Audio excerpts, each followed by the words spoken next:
Que Dios te bendiga. Bueno, vamos a compartir un nuevo devocional acerca de la palabra de Dios. Y yo quiero que podamos meditar en 2 o 3 versículos del libro de Habacuc. Pero para hacer un resumen acerca de lo que vamos a compartir, la palabra de Dios habla que Habacuc, el profeta, ¿no? Los primeros versículos, los primeros capítulos, se pregunta de por qué estaban pasando la situación que estaban pasando.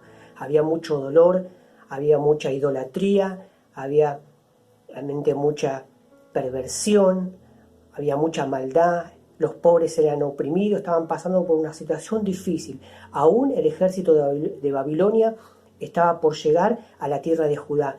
Entonces Habacuc se pregunta de por qué estaban pasando toda esa situación. Dolorido, mira con ojos naturales todo lo que le está pasando y empieza a cuestionar a Dios, empieza a preguntarle: Señor, ¿hasta cuándo debo pedir ayuda si no me escuchas?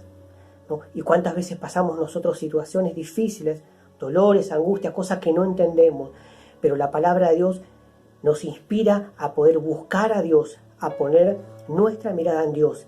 Los primeros capítulos del libro de Habacuc empieza haciendo muchas preguntas, pero cuando él empieza a orar, empieza a buscar a Dios, empieza a levantar su mirada a Dios, ahí Dios empieza a ministrar, ahí Dios empieza a transformar su corazón, su mente, sus pensamientos. Por eso yo creo que podamos meditar en los últimos versículos de cómo termina el libro de Habacuc. Decimos, bueno, que el libro de Habacuc comienza, ¿no?, con un montón de preguntas acerca de no entender, de por qué Dios permite todas las cosas que estaban pasando ellos. Había mucha rebeldía, mucha idolatría, mucha opresión, mucha miseria. Estaban pasando una situación difícil y Habacuc estaba dolorido por todo lo que estaba pasando él y su pueblo.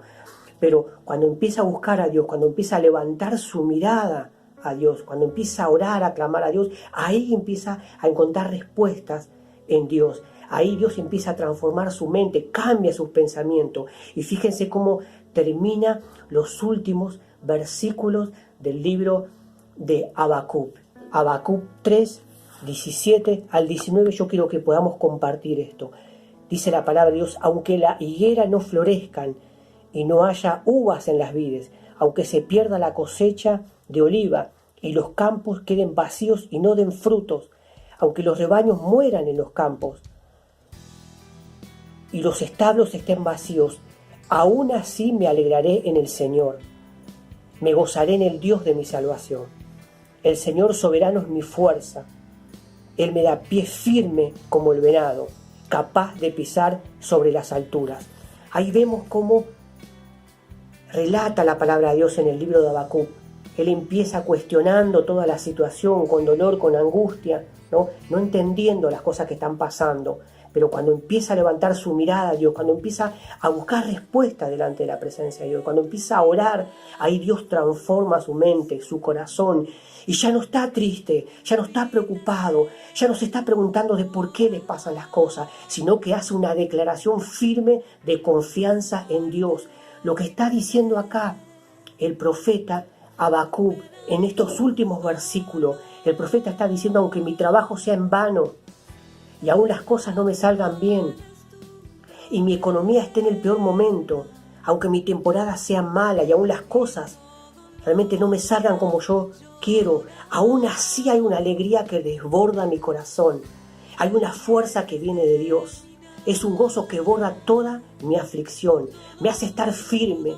Todo puede estar en mi contra, pero Dios está a mi favor. Esa es mi esperanza, esa es mi fuerza. El libro de Habacuc empieza haciendo mucho cuestionamiento, muchas preguntas, mucho dolor o mucha angustia en el profeta. Pero cuando empieza a buscar a Dios, cuando empieza a levantar su mirada a Dios, ahí empieza a encontrar esa respuesta que él necesita. Ahí empieza a cambiar sus pensamientos. Ahora él está declarando que tiene fuerza. Aún él está declarando que aunque la temporada esté mala, aunque las cosas no salgan bien, aunque todo vaya de mal en peor, él está firme, él está buscando a Dios, él está alegre. Hay una alegría que desborda el corazón, ¿no? Dice: me gozaré en el Dios de mi salvación, el Señor soberano es mi fuerza. Fíjense cómo cambia la persona cuando en desgracia, cuando en aflicción, cuando está en problemas, cuando está en una situación difícil, cómo cambia la persona cuando empieza a poner la mirada en Dios, cuando empieza a clamar, cuando empieza a buscar, cuando empieza a orar a Dios. Dios transforma nuestra mente, Dios transforma nuestro corazón. Empezamos a ver con ojos espirituales las cosas que nos pasan en lo natural. Así que yo te animo para que empieces a buscar a Dios. Yo te animo a que empieces a clamar, a orar a Dios, a buscar a Dios, para poder hallar esa respuesta que necesitas de tu vida. Por eso, que Dios te bendiga, y voy a hacer una oración para que Dios renueve tus fuerzas y te dé ojos espirituales en medio del dolor, en medio de la angustia, en medio de lo que estás pasando. En el nombre de Jesús yo oro, Señor, por cada uno de mis hermanos, por los amigos, vecinos, Señor, y la gente que va a ver esta palabra, este video, Señor. Que el poder de tu Espíritu Santo nos aliente a estar firmes y adelante, Señor, poniendo nuestra mirada en ti, Señor, porque tú nos das la fuerza, tú cambias nuestros pensamientos y nos das fuerza, nos das alegría y gozo. Por eso toda la gloria sea para ti, Jesús. Amén. Que Dios te bendiga y puedas reflexionar en esta palabra.